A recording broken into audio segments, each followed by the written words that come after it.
আজকে দেশে কোথায় সরকার, কার কাছে আমি বিচার চাইব? প্রায় 4 দশক ধরে বাস করা বাড়িটি ছাড়তে হয়েছিল এক কাপড়ে। এক সময়ের ক্ষমতাধর বিএনপি চেয়ারপারসন ও সাবেক প্রধানমন্ত্রী বেগম খালেদা জিয়াকে সেই শহীদ মইনুল সড়কের বাড়ি থেকে উচ্ছেদে কে ছিলেন অন্যতম কারিগর?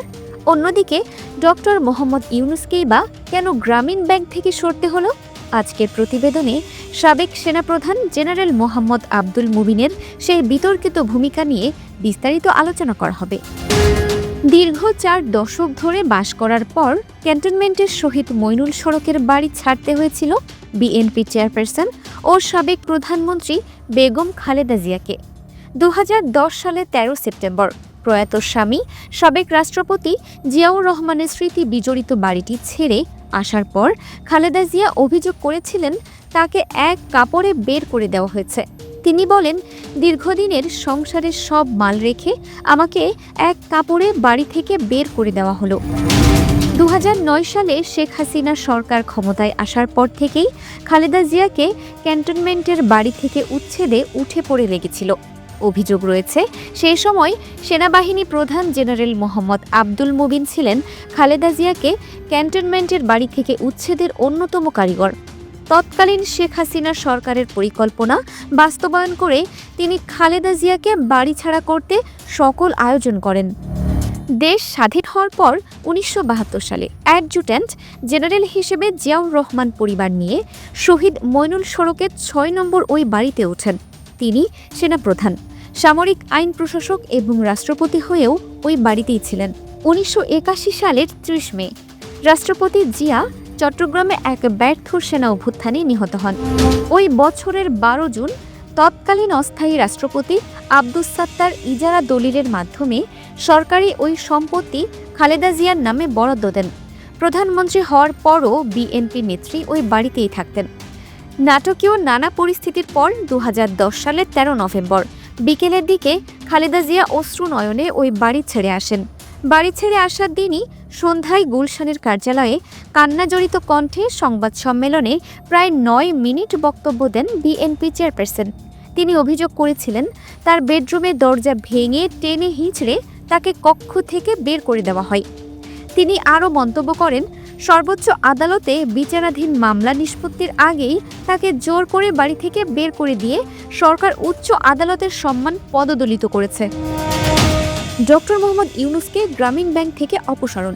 একইভাবে 2011 সালে বয়সের কারণ দেখিয়ে গ্রামীণ ব্যাংকের ব্যবস্থাপনা পরিচালকের পদ থেকে ডক্টর মোহাম্মদ ইউনূসকে সরিয়ে দেয় শেখ হাসিনা সরকার। ইউনূস আদালতের দ্বারস্থ হয়েও ব্যর্থ হন। শুধু গ্রামীণ ব্যাংকই নয়, এর সহযোগী অন্য প্রতিষ্ঠানেও কর্তৃত্ব হারাতে হয় ডক্টর ইউনূসকে।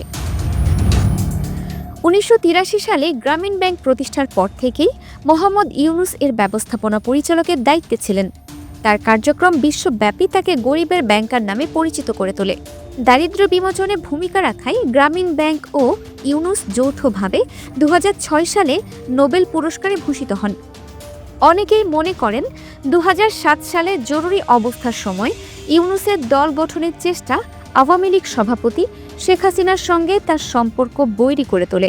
2009 সালে শেখ হাসিনা সরকার গঠনের 2 বছর পরই ইউনূসকে গ্রামীণ ব্যাংক থেকে উৎখাত করা হয়। অভিযোগ রয়েছে, খালেদা জিয়াকে সেনানিবাসের বাড়ি ছাড়া করা এবং ইউনূসকে গ্রামীণ ব্যাংক থেকে উৎখাতে শেখ হাসিনার সরকারকে সব রকমের সমর্থন দেন তৎকালীন সেনাপ্রধান মুবিন। বিশ্লেষকরা মনে করেন, তিনি নিরপেক্ষ থাকলে এই দুটি ঘটনা সম্ভব হতো না। ক্ষমতার পালাবদলের পর গত বছর এবং চলতি বছরের নভেম্বরে সশস্ত্র বাহিনী দিবসের সেনাকুঞ্জে সংবর্ধনা অনুষ্ঠানে যোগ দেন খালেদা জিয়া। অনুষ্ঠানে তার পাশে ছিলেন অন্তর্বর্তী সরকারের প্রধান উপদেষ্টা মোহাম্মদ ইউনূস। অন্যদিকে বিতর্কিত সাবেক সেনাপ্রধান আব্দুল মুবিন এখন আলোচিত ব্যবসায়ী গোষ্ঠী ইউনাইটেড গ্রুপের সঙ্গে যুক্ত। ইউনাইটেড গ্রুপের প্রধান মালিকপক্ষ হাসান মাহমুদ রাজার সঙ্গে আব্দুল মুবিনের বেআই সম্পর্ক। অভিযোগ রয়েছে, শেখ হাসিনা সরকারের আমলে মুবিন নিজের ক্ষমতা দেখিয়ে নানান কাজ বাগিয়ে নিয়েছেন।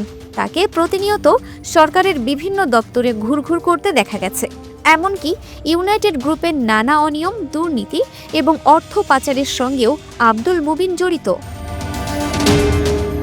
আব্দুল মুবিনের বিরুদ্ধে গুরুতর অভিযোগ রয়েছে। তিনি খালেদা জিয়াকে গৃহহারা করেছেন, 2014 সালের বিতর্কিত কালো নির্বাচন সংগঠিত করেছেন এবং বিডিআরের পিলখানা হত্যাকাণ্ড ধামাচাপা দেওয়ার অন্যতম কুশীলব।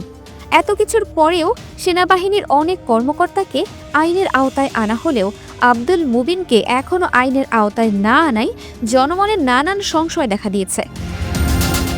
Dinajpur TV, multimedia desk.